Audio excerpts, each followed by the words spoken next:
Stories with paranormal characters have exploded on the pages of books and on the big and small screen. Writings about vampires, psychics, witches, and other supernatural beings could be super fun, but there are some guidelines you should keep in mind. Absolutely.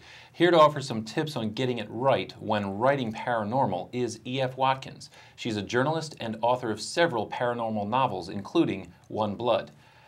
Your name is Eileen. Is it okay if I call you Eileen? Yes, sure. Mm-hmm. Okay, thank you so much for coming. One of the things that we need our viewers to understand right off the bat is a definition. We need to know what defines paranormal from other genres and even subgenres.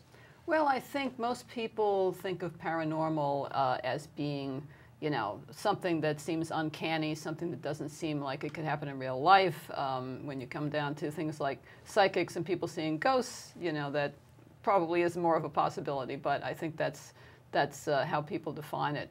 And as you were saying before, Jennifer, it's certain characters also, you know, besides psychic phenomenon. When you get into vampires and werewolves and witches and demons and things like that, you know, you're pretty much not in Kansas anymore. So. Right.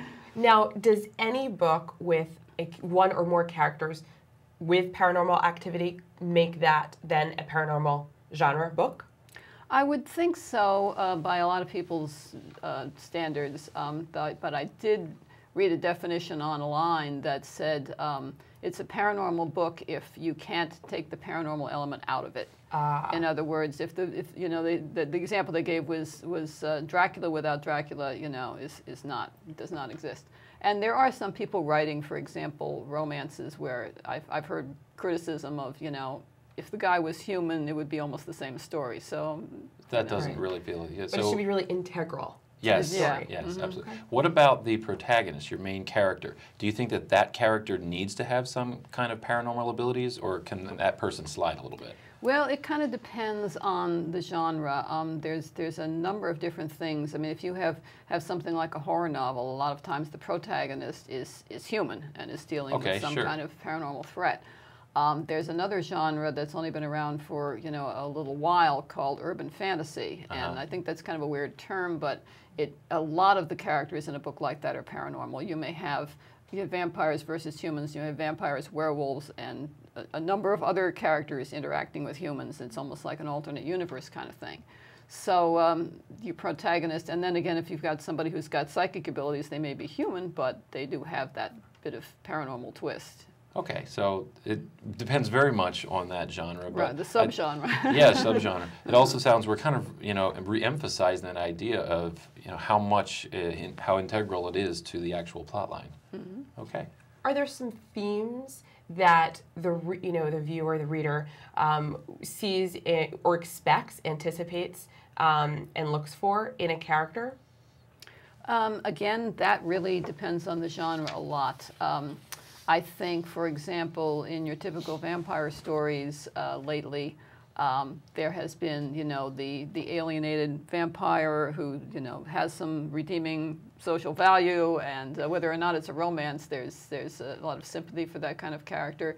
Urban fantasy has often involved the characters are kind of like symbolic of underclasses, of people who have been prejudiced against and that sort of thing. When you think of like Charlaine Harris's novels, which inspired the True Blood series, there's sort of parallels with you know, people who have been discriminated against in various ways. That's a theme that people kind of look for, and it works pretty well in that sort of thing. Okay. Okay. I know one of the other concerns that people who are trying to write paranormal and aren't so familiar with it is the characteristics and how easy it is sometimes to overdo things and be, you know, kind of take away the believability of it. Could you comment on that a little bit for us? Yeah.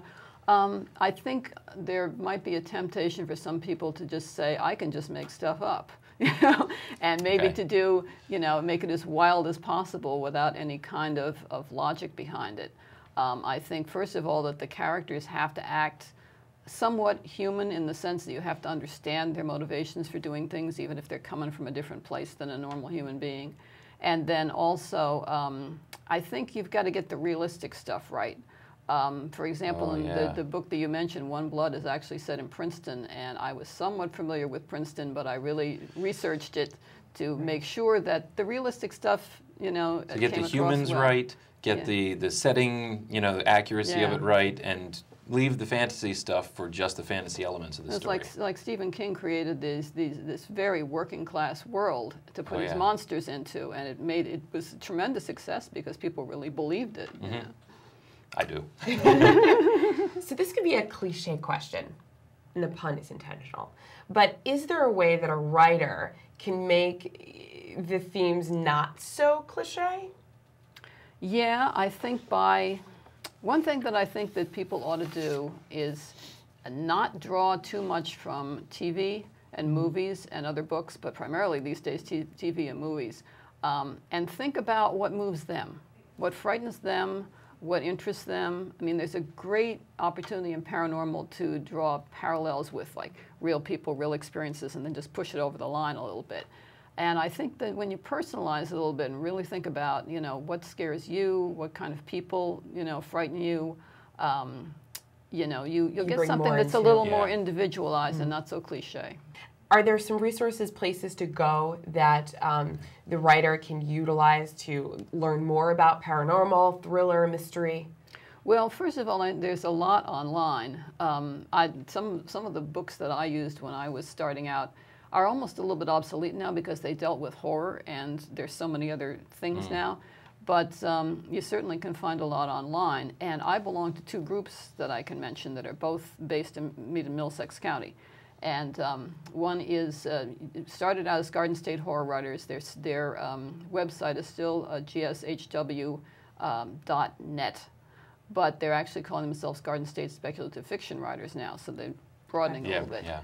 And then there's another group, Liberty State Fiction Writers, and that's Liberty States, plural, and you spell it all out.com.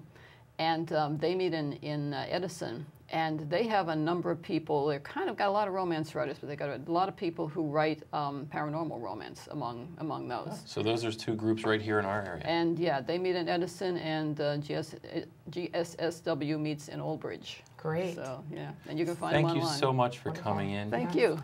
Yes. I enjoyed this. Wish we could talk more. Thank you. Thanks for having me.